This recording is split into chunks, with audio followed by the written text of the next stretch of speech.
Ranking Member Friedman for 5 minutes for her opening statement.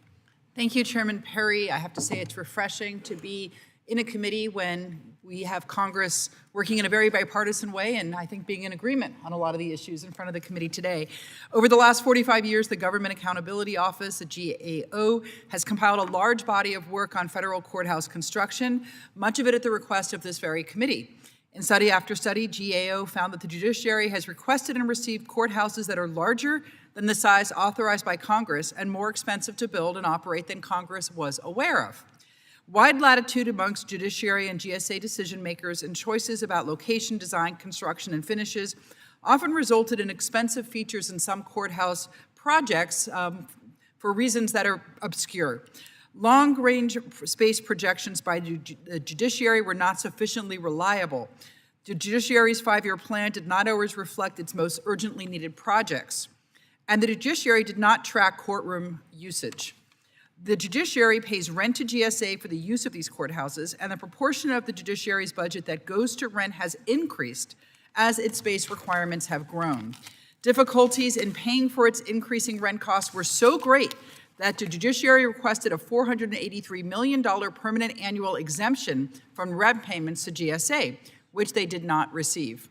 Representative Elaine Holmes Norton, then chair of the subcommittee, was so concerned about the bloated federal courthouse construction program that she asked then President Obama to place a moratorium on new courthouse construction requests.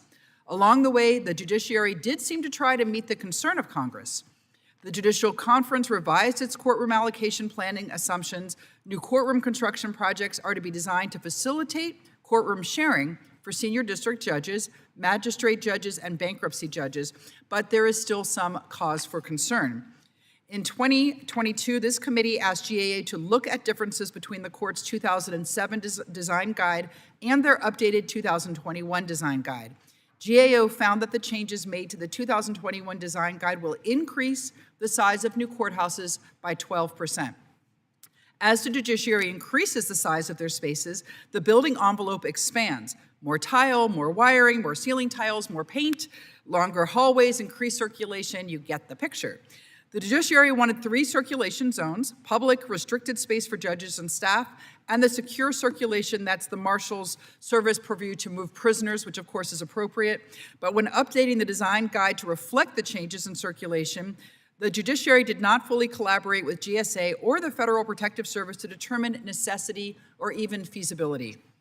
I appreciate the participation of the witnesses today. Director Maroney, you and your colleagues are the workhorses of this committee. Year after year, report after report, your work is incalculable to the effective and efficient operations of the United States, and I want to thank you. Judge Sotheby, I assume that you and your colleagues are probably annoyed by coming in front of Congress to ask, as we ask these questions. So I really do appreciate your being here and your patience with us. I hope we can work together collaboratively. So thank you for being here. And Commissioner Peters, I'm particularly pleased to see you here today since I'm told you declined to participate in our last hearing on federal real estate.